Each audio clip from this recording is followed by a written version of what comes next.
తమిళనాడులో ఉన్న 39 సీట్స్లో BJP target ఏంటంటే సిగ్నిఫికెంట్గా తన ఓటింగ్ పెంచుకోవాలి, కాదంటే ఒకటో అవకాశం ఉంటే ఒకటో రెండో సీట్లు కూడా గెలుచుకోవాలి. ఎందుకు బీజేపీ 4 రకాల వ్యూహాల్ని అనుసరించింది. వాస్తవంగా తమిళనాడు బీజేపీకి ఐడియాలజికల్గా కానీ పొలిటికల్గా కానీ చాలా డిఫికల్ట్ ప్లేస్.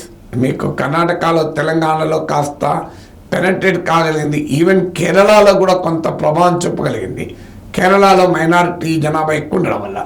తమిళనాడులో ఉన్న ఇబ్బంది ఏంటంటే యాంటీ హిందీ అనే మూమెంట్ తమిళనాడులో ప్రథమైంది. యాంటీ బ్రాహ్మణికల్ అప్పర్ కాస్ట్ ఈ రెండు తమిళ్ సోషో పొలిటికల్ ఇథీస్లో బలమైనవి. ద్రవిడియన్ మూమెంట్ యొక్క మూలమే ఇది. ఒకటి హిందీ వ్యతిరేక తమిళ అస్తిత్వవాదము, 2 అగ్రకుల హిందూ వ్యతిరేక అణగారిన కులాల ఐక్యత. ఈ 2 ద్రవిడియన్ మూమెంట్లో ఉన్న మౌలికమైన అంశాలు. ఈ రెండింటికి విరుద్ధమైనటువంటి రాజకీయ సైద్ధాంతిక భూమిక బీజేపీది. So BJP Hindi domination, upper caste Hindu domination. ఇప్పుడు తెలివి వ్యూహాత్మకంగా ఇతర వర్గాల్లోకి వెళ్ళాలని ప్రయత్నం చేసినా బీజేపీ పొలిటికల్ అండ్ ఐడియాలజికల్ స్వభావమే Hindi upper caste Hindu domination. So ఈ రెండింటికి విరుద్ధమైన ద్రవిడియన్ పొలిటికల్ కల్చర్ తమిళనాడులో ఉంది. అది డిఎంకే కానీ, ఏడిఎంకే కానీ, అది ఎండిఎంకే కానీ, డిఎండికే కానీ, అది పిఎంకే కానీ. వాళ్ళ పేర్లు కూడా మీరు ఆల్ ఇండియా పేర్లు ఉండవు. మీరు గమనిస్తే పట్టలి మక్కలి కచ్చి, మలమరార్తి ద్రవిడ మున్నేత్ర కాజగం, ఎండిఎంకే ఇలా ఉంటాయి. సో అందువల్ల అక్కడ పేర్లు కూడా తమిళ పేర్లలోనే ఉంటాయి. సో అందువల్ల వారికి ఉన్నటువంటి ప్రత్యేకతది. సో ఇక్కడ ఎంటర్ కావడానికి 4 రకాల ఎత్తుగలు బీజేపీ వేస్తుంది. ఒకటి, లోకల్ లెవెల్ ఇన్ఫ్లుయెన్షియల్ తమిళ్ లీడర్స్ను ముందు పెట్టారు. ఎందుకంటే ఇతర రాష్ట్రాల్లో లాగా మోడీని చూపి ఇక్కడ ప్రభావం చేయాలంటే కష్టం. ఎక్కడైతే స్ట్రాంగ్ రీజనల్ లీడర్స్ ఎమర్జ్ అవుతారో అక్కడ జాతీయ పార్టీలు లాభపడతాయి. కర్ణాటకలో సిద్ధరామయ్య వల్ల బీజేపీ కాంగ్రెస్ లాభపడింది, యడియూరప్ప వల్ల బీజేపీ లాభపడింది, రేవంత్ రెడ్డి వల్ల తెలంగాణలో కాంగ్రెస్ లాభపడింది.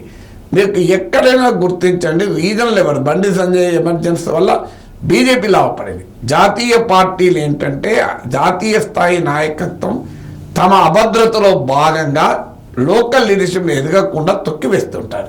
కానీ లోకల్ లీడర్షిప్ ఎక్కడైతే బలంగా ఎమర్జ్ చేస్తారో అక్కడ జాతీయ పార్టీలు నిలబడగలుగుతాయి. ఇప్పుడు యూపీలో యోగి ఆదిత్యనాథ్ ఫినామినా వల్ల బీజేపీ చాలా లాభపడుతుంది కూడా.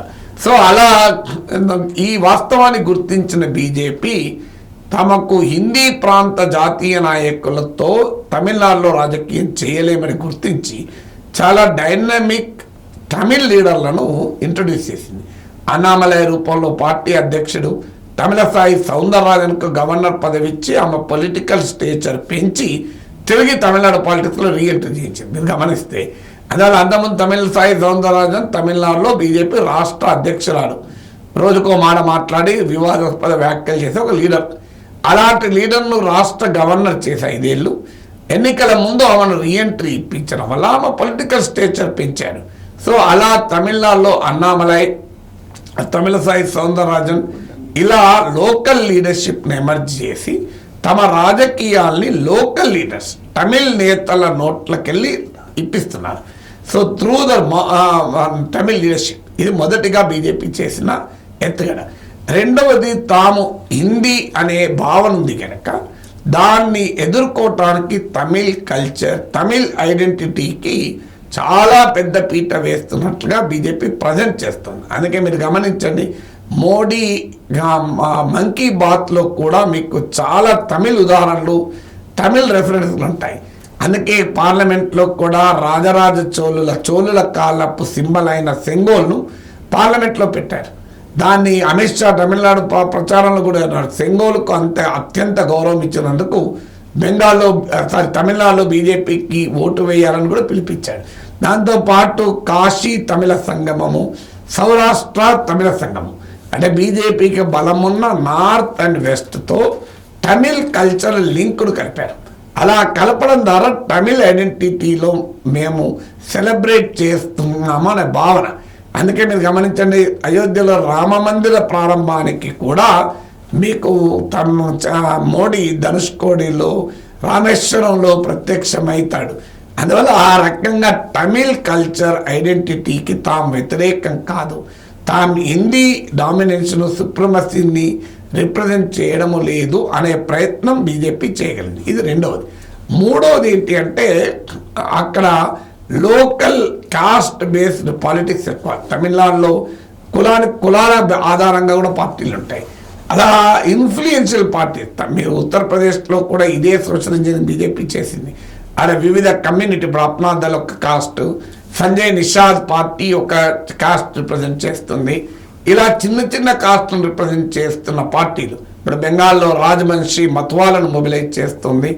ఇలా తెలంగాణలో 300 కాపు ఓటర్లను పెద్ద ఎత్తున బీజేపీ అట్రాక్ట్ చేసింది. ఇలా రాజకీయాల్లో భాగంగా ఆడ లోకల్ కాస్ట్ బేస్డ్ పార్టీస్ దగ్గర తీస్తుంది. అందుకే పట్టలి మక్కలి కచ్చి పిఎంకేతో బీజేపీ అలయన్స్ పెట్టుకుంది. నాలుగవది మోడీ డెవలప్మెంట్ పాలిటిక్స్ ఇమేజ్. అందువల్ల తమిళనాడులో స్టాలిన్ ఇమేజ్తో ఎదుర్కోవాలి కనుక స్టాలిన్ ఇమేజ్కు ఎంత ప్రొజెక్ట్ చేసినా అన్నామలయో లేకుంటే తమిళసాయి సౌందరరాజును స్టాలిన్తో పోల్చి లీడర్షిప్గా చూపలేదు. అదే సమయంలో మోడీని మాత్రమే ప్రజెంట్ చేస్తే తమిళనాడులో అంగీకరించారు. అందువల్ల అన్నామలై, తమిళసాయి లాంటి లోకల్ నేతలతో పాటు మోడీ ఇమేజ్, మోడీ తమిళనాడు ప్రజలను ప్రేమిస్తాడు, మోడీ పట్ల, మోడీ పాలసీస్ స్కీమ్స్ పట్ల తమిళ ప్రజలు అట్రాక్ట్ అవుతున్నారన్న నెరేటివ్ కూడా బిల్డ్ చేసింది. ఈ 4 ఫ్యాక్టర్స్ ద్వారా తమిళనాడులో బీజేపీ ఒక పెద్ద ప్రయత్నం చేసింది.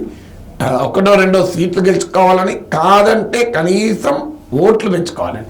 ఇప్పుడు వస్తున్న అంచనా ప్రకారం అయితే అట్లీస్ట్ డబుల్ డిజిట్లోకి బీజేపీ వెళ్తుంది అని అంటున్నారు. అదే జరిగితే చాలా పెద్ద బ్రేక్ త్రూ బీజేపీ సాధించినట్లే తమిళ్ పాలిటిక్స్లో.